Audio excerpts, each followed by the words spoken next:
মাননীয় বিরোধী দলীয় উপনেতা, আপনি দয়া করে বসুন, সবাই বসুন, এদিকে যারা আছেন আপনারাও বসুন। মাননীয় উপনেতা, এটা আমাদের চেয়ার থেকে আমরা বলেছি great achievement for the nation, সবাই এটাকে সমর্থন করেছেন, কিন্তু এই সুযোগ নিয়ে উনি একটি দলকে কেন্দ্র করে পরবর্তী পর্যায়ে যে স্টেটমেন্টটা দিয়েছেন, এটা মাননীয় উপনেতা, আমি একটু আপনাকে যদি বইটার সামনে থাকে আমি একটু পড়ে শোনাতে চাই, একটু দয়া করে যদি ধৈর্য ধরতেন। 300 বিধিতে বিবৃতি দেওয়ার পর এই ব্যাপারে কোনো কোশ্চেন করা যায় না, এটা আমাদের ওই রিটেন একটা যে কনস্টিটিউশনের মতো এটা সংসদের। উনি কিন্তু পরবর্তী যে বক্তব্যটা,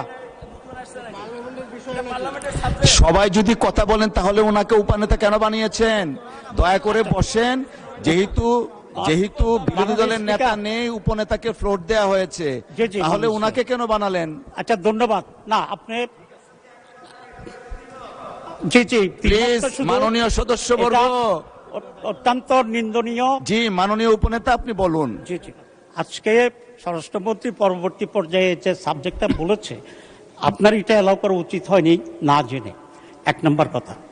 2 নম্বর কথা হচ্ছে, আমি কিন্তু আগেরটাও জানতাম না, আগের বিবৃতিটা কি ছিল সেটাও জানতাম না। আপনি বলেন কি বলতে চাচ্ছেন প্লিজ।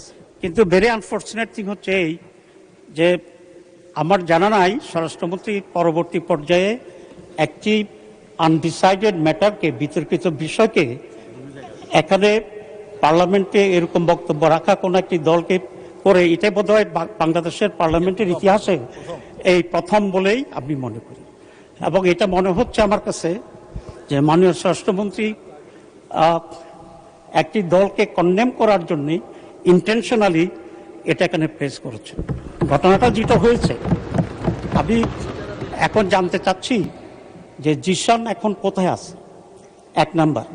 2 নম্বর কথা হচ্ছে, এখানে কুমিল্লার পুলিশ জিশানের সাথে কারো কথা বলতে, সাংবাদিকদেরকে দেখা করতে দিচ্ছে না, এবং যে মেয়েটার কথা বলা হয়েছে ওই মেয়েটার সাথেও কাউকে কথা বলতে দেওয়া হচ্ছে না। তাহলে এটা কেন? এখানে কি কোনো প্লট তৈরি হচ্ছে? এটা আজকে স্বরাষ্ট্রমন্ত্রীর বক্তব্যটা মনে হচ্ছে যে ওনারা একটা প্লট তৈরি করার জন্যই পুলিশ এবং স্বরাষ্ট্রমন্ত্রী একই লাইনে আলোচনা করে এই কাজটি করেছে। 2 নম্বর কথা হচ্ছে, এই ধরনের এই ঘটনাটি যে ন্যাচারাল হয়েছে, এই ধরনের কোনটা সঠিক এখন এটা ডিসাইডেড হয়নি, এটার কোনো স্টেটমেন্ট আসেনি। 2 নম্বর কথা হচ্ছে, এই ধরনের ঘটনা যেগুলো সত্য, প্রতিদিনই নানা ঘটনা ঘটছে, কিন্তু পার্লামেন্টের মধ্যে এটাই আসছে। মাননীয় উপনেতা, আপনাকে অসংখ্য ধন্যবাদ। যদিও 300 বিধির উপরে কিছু বলার থাকে না, তারপরে আপনি বলেছেন, অসংখ্য ধন্যবাদ। কন্ডেম করি এবং এই ধরনের ঘটনা আসতে হবে। Thank you. এবং এটা কোনো প্রমাণিত হয়নি, তার ছবি আমাদের কাছে আছে।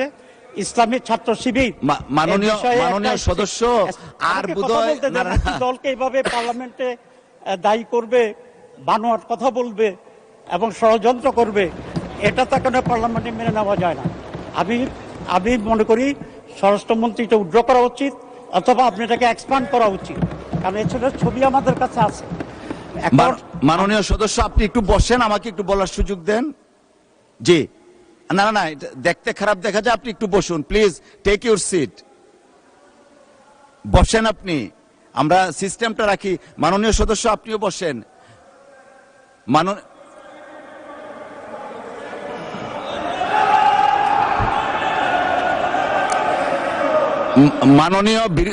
মাননীয় বিরোধী দলীয় উপনেতা, আপনি দয়া করে বসুন, সবাই বসুন, এদিকে যারা আছেন আপনারাও বসুন, আপনারা বসুন।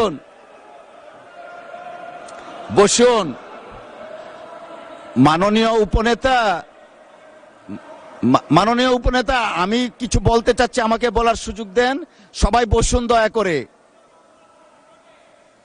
মাননীয় উপনেতা, আপনি বসুন, সবাইকে বসুন please, take your seat everyone. বসেন। আচ্ছা ঠিক আছে, বসেন, সবাই বসেন দয়া করে। সদস্য, আপনি বসেন। জি, মাননীয় স্বরাষ্ট্রমন্ত্রী, আপনিও বসেন সকলেই। জি, মাননীয় সদস্য, আপনিও দয়া করে বসুন।